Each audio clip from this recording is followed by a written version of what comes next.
AOC Aegon Pro AG326UD ir padārgs 3,2 colu 4K QD OLED gaming monitors. Tas ir diezgan glīts, kā jau Aegon sērijas monitori, un ar piekabinājumu Pro apzīmē, ka ir paredzēts prasīgākiem spēlmeņiem, nevis tiem, kuri meklē labāko un lētāko. Iepazīsimies un patestēsim!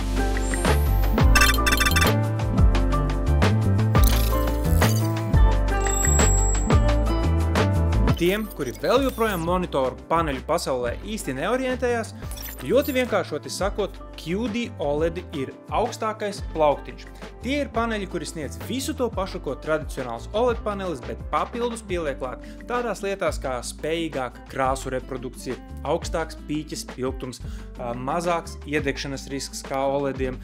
Tātad reāli skatoties, šis QD OLED panelis pats par sevi nosaka to, ka šim starta cena būs krietni sālītāka kā tādu pašu specifikāciju IPS paneļiem, piemēram, vai pat, es teiktu, parastiem OLEDiem. Bet, ja paņem uzticamo DaTeX LV filtru, tad var redzēt, ka tā situācija nav nemaz tik vienkārša, kā varētu sākumā šķist. Pirmkārt, izvēle IPS paneļiem šajā izmērā un 4K izšķirtspējā ir nekāda. Pieejamākie modeļi ir ap 700 eiro. Starp OLEDiem ir vēl bēdīgāk, apmēram 1150 lētākajiem. Tiesa, video filmēšanas brīdī DaTeXā nav šis Aegon Pro atrodams, bet tā cena ātrumā iemetot salīdzina LV parāda, ka tas varētu maksāt no gandrīz 800 eiro. Un klau, tad ir jāsāk nedaudz aizdomāties, vai ne? Nu, reāli ir tā, ka skatīties jebko vai spēlēt jebko uz QD OLED ir kaut kas, pēc kā ir grūti atgriezties parasto IPS paneļu pasaulē. Ikdienas lietu darīšanai vēl var, bet izklaidei nav variantu. Tu redzi visas melnās krāsas, tu redzi katru kustību spēlēs, īpaši, ja tās ir vēl kaut kādas tur super aktīvās vai ātrās spēles, ko nodrošina arī fakts, ka OLEDiem un to papildinājumiem GTG reakcijas laiks ir 0,03 milisekundes pie konkrēta iestatījuma kopuma. Jā, zilonis istabā noteikti ir relatīvi šī monitora neiespaidīgais ekrāna atsvaidzes ātrums. It kā tikai 165 Hz, bet zini kā? Tie DaTeXa apskatītie OLED bija 240 Hz un maksāja easy virs 1100 eiro. Tāpēc noteikti ir jāveic izpēte, kas un ar kādiem parametriem ir pieejams, un viss jāsaliek kaut kādā zināmā perspektīvā. Un perspektīvā ir grūti atrast ko nopietnu konkurencē pret šo AOC veikumu. Jā, daži F9 modeļi var konkurēt, bet kopumā tas skats ir diezgan tāds pabēdīgs. Pats monitors ir ierasti Aegon Pro stilā vai sērijai vareni salikts kopā. Kādam varētu, protams, nepatikt, ka statīva kā ir tik liela, ka tā pie monitora stiprinās vēl ar 2 skrūvēm iekšā, bet tā ir pati par sevi plakana, kas ļauj kaut ko vēl tai uzlikt virsū, nevis spieķis, kā tas ir lētākajos AOC ražojumos. Pats displejs kustās visos virzienos un pietiekami lielā amplitūdā. Kas attiecās uz monitora izvēli, tad te es esmu konkrēti vīlies no tā aspekta, ka es biju sagaidījis kaut ko vairāk, kaut ko labāku, bet to ir parādīšu. Proti, izvēle izskatās precīzi tā kā AOC un citiem Aegon monitoriem vairāk no lētā gala nekas iespējīgs. Un kā redzi, daudzas iespējas te ir izslēgtas ārā tikai tāpēc, ka ir ieslēgts HDR režīms zem luminance, lūk, piemēram, HDR Picture.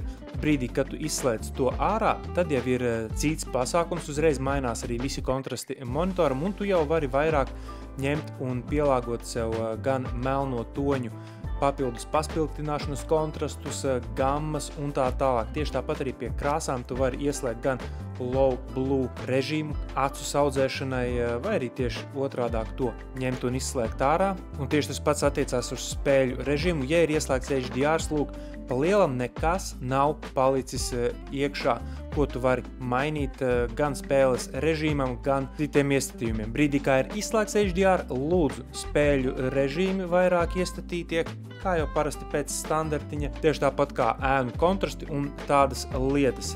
Monitors var lepoties ar virkni lielisku portu izvēli. Ir 2 HDMI 2.1 porti, DisplayPorts 1.4, USB hubs, 3 USB porti un vēl fast charge atbalsti, ja obligāti vajag tur, pieslēgt palādēt telefonu, peli vai klaviatūru, kā arī ir austiņu ports. Noslēgumā ir jāsacina apmēram šādi.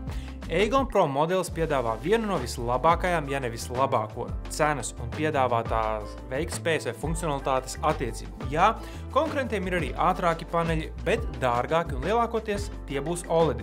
QD OLED iekļaušana padara šo par ārkārtīgi, universālu monitoru, kurš spēs apmierināt ne tikai gamer prasības, īpaši, ja nespēlē neko virs 144 Hz, kur un vēl 165 Hz, kā arī lieliski derēs tur video montētājiem, multimediju patērētājiem, foto apstrādātājiem, Man īsti šim nav kur piesieties, jo arī porti nosacīts pa lielam visas vajadzības, īpaši ņemot vērā, ka monitoram ir arī USB hubs.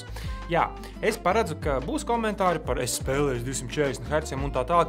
Forši tev, bet tu neesi lielākā daļa spēlētāju, un ja tev vajag ātrāku monitoru, tad nāksies vien nolocīt vairāk. Katram gamerim ir savas prasības, un šis noteikti spiež uz teiktu tā, paneļa kvalitāti un cenu, nevis gamera tehniskajām prasībām. Ja vajag maksimālo refreshēt, tad priekš tā kanālā jau ir apskatīts, piemēram, 540 Hz Asus ROG monitors, lai veids tādu atļauties un izmantot kam citam kā gamingam. Ja tiešām ir jāatrod kaut kas, kur piesieties, tad tas būtu relatīvi augstais enerģijas patēriņš, 123 vati ir padaudz. Ok, vēl varētu minēt, bet to jau tāpat neviens neizmantos, relatīvi švakie skaļruņi, kur tiesa ir labāki par citu ražotāju 5 vatu pīkstuļiem ar saviem 6 vatiem, bet kopumā, nu jā, tie mīnusi ir pietiekami nelieli, pietiekami maz, lai vispār kaut kur pieksītos šim monitoram. Un tiešām kaut ko skatīties uz tā, spēlēt, strādāt, ir tīrākā bauda, 32 colas. Varētu būt, ka daļai šķitīs par lielu, es personīgi esmu pieradis, man tagad jau 27 solīgie monitori šķiet maķinīt pa mazu īpaši produktivitātei un kaut kā darīšanai vai satura baudīšanai, bet visā visumā bez problēmām viss gāja kā smērēts. Novēroju vienīgi vēl dažas lietas, ka ne visi HDMI vadi gribēja normāli strādāt ar monitoru, respektīvi monitors pats it kā strādāja, bet ierīcēm bija dažām jāpamaina citi vadi, lai tās varētu normāli strādāt. Tur konkrēti niķojās man, es domāju, ka vairāk MacBooks nekā monitors, bet visādi citādi. Principā tikai lietošanas vaina. Vai šo monitoru izmest, apsvērt, shortlistēt vai iegādāties? Nu, es teiktu, ka shortlistēt minimums. Ja tu meklē tiešām monitoru, kurš tev ilgam laikam kalpos, arī neiedegs un apmierinās tavas prasības vēl ilgu laiku, QD OLED šobrīd ir top standarts paneļiem gan krāsu reprodukcijas, gan attēlu kvalitātes ziņā. Līdz ar to shortlistēt noteikti, skatoties, protams, cenas izdodas atrast, nezinu, mistiskā kārtā zem 800 eiro, tad stabili pirkt. Ar to es domāju, ka tad arī šajā apskatā viss. Paldies, ka noskatījies, un mēs ar tevi tiksimies jau kādā no nākamajiem video. Atā!